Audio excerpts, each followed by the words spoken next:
In the early 90s, when everyone else seemed obsessed with being a bit moody, grunge and gritty, a group called Deee-Lite was this big, neon-coloured breath of fresh air.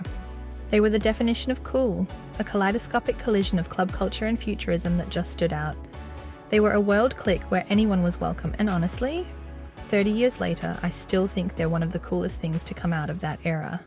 The magic really came down to the three very different personalities that made up the group. First, there was Lady Miss Kier, real name Kieran Magenta Kirby. She was the heart and the visionary of the group. She moved to New York to study fashion, but she didn't stay in school for long. She was living a bit of a double life by working as a waitress and a go-go dancer, while she built her own eccentric 60s-inspired clubwear. She wasn't just the front woman or the lyricist, she was the one creating all their iconic posters, flyers and album covers, essentially building the entire Deee-Lite universe from scratch. Then you had Dimitri Brill, or Super DJ Dimitri. He was a classically trained guitarist who moved to the States from Kiev.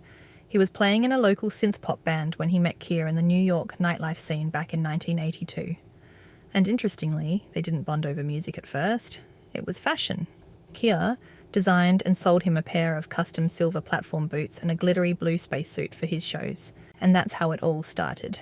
They fell in love, moved into the East Village scene together, and started experimenting in their studio using a mixer they bought with $300 that Kier found in a taxi. Finally, there was the sampling wizard, Toa Tae, born Dong Hwa Chung. He is a Korean-Japanese producer who grew up in Tokyo before moving to New York to study graphic design. Like Kier, he was living a double life, a visual student by day and an obsessive crate digger by night. He'd run into Dimitri at the clubs and eventually he sent them a demo tape that just blew them away. Even though he didn't play traditional instruments, he was a total computer whiz, and he brought this global library of obscure jazz and soul records to the group. And of course, when that song dropped in 1990, you couldn't go anywhere without hearing it. It's funny when you look back now, it's easy to think of it as just a fun 90s party song, but it was so much more than that. It was essentially a sonic jigsaw puzzle. You had a Herbie Hancock bass line, a bit of funk from Bootsy Collins, some rhymes from Q-Tip, and that weird whistle. And somehow they managed to stitch it all together so it didn't sound like a mess. It's one of those rare tracks that honestly doesn't age. If you haven't actually heard the song, or you just want to relive it in full, I've linked in the description below for you. And we really have to take a moment to talk about Lady Miss Kier, because she had a definite impact on fashion. She did way more than just wear the clothes. She was the art director for their entire visual universe. She was an art school dropout with a background in fashion, and she used that to bring a bit of disruption to the anti-fashion minimalism and brooding grunge look of the early 90s. Before the Spice Girls made platform sneakers a thing, Kier was already doing it on the cover of World Click. She was iconic in those tangerine Munster platforms by John Fluvog. She turned the unitard and the zip-up catsuit into a high-fashion statement, often taking vintage, psychedelic Emilio Pucci tights and constructing them into custom bodysuits herself. With her signature blend of psychedelic retro, camp and club kid aesthetics, she became a close muse to Thierry Mugler, famously walking in 2 of his runway shows. But she didn't stop there though. She landed the cover of Vogue Italia in 1990, proving her impact went far beyond the dance floor.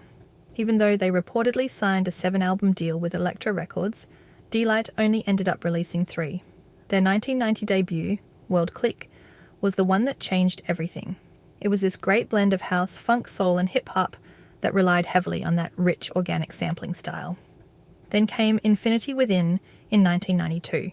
This album saw them move away from pure party anthems, choosing to focus on political and eco-conscious messages, with a sound that was a bit tougher, house-heavy but with an ambient groove.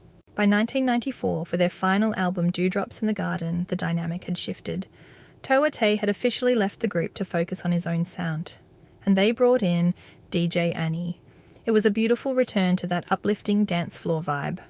Kier noticeably even traded her signature retro look for a very cool, more 90s sportswear aesthetic with pigtails. I still own and love all 3 albums, but there is something about Dewdrops in the Garden that was my favourite, especially the song Picnic in the Summertime that even 32 years later I still listen to often. But the reality behind the music was that the Elektra deal was falling apart. The label ended up breaching the contract by withholding promised funding, which actually gave the group a way out as they were able to mutually dissolve the partnership and walk away after those 3 records. But as we know, the chemistry that fueled the band was as global as the members themselves. Kier and Dimitri were a couple long before the band was even a thing, and they spent years just grinding it out, performing at everything from underground gay clubs to Wigstock. They were essentially a party on wheels, but that kind of intensity is a double-edged sword, and their personal lives were completely tangled up with their business. When Tawate joined, things exploded creatively, but the reality behind the scenes started getting complicated. Tawate was a studio guy at heart who preferred the quiet focus of the studio over the chaos of the road. As the band's profile grew, the grueling grind of global touring started to wear him down. He began to feel like his own musical interests were drifting away from the Deee-Lite concept, and eventually he decided to step back to focus on his own sound, leaving the group behind to return to Japan. Between the crushing exhaustion of global touring, the pressures of their record label, and the eventual heartbreak of the romantic collapse between Kier and Dimitri in 1994, their unified cosmic energy began to fracture. It was the perfect storm of creative shifts and personal drama, and by 1995 the trio had officially parted ways. So, where are they all now? 30 years later, they all remain active even though their paths have diverged. Lady Miss Kier continues to dominate as a DJ, music producer, and fashion and entertainment consultant between London and New York. She is a fierce protector of her artistic legacy, famously refusing to license their biggest hits for corporate advertising. DJ Dimitri splits his time between Berlin and New York, where he remains a staple of the global house and techno circuit through DJing, composing and producing electronic music. And Tawate is now based in Japan, and remains a massive force of the Japanese and global electronic music scene.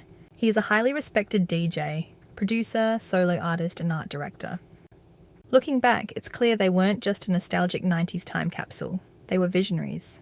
Groove is in the Heart is considered just one of the greatest songs recorded, and if you were or even still are a fan of Deee-Lite, please share your stories in the comments, as you know I'd love to hear them.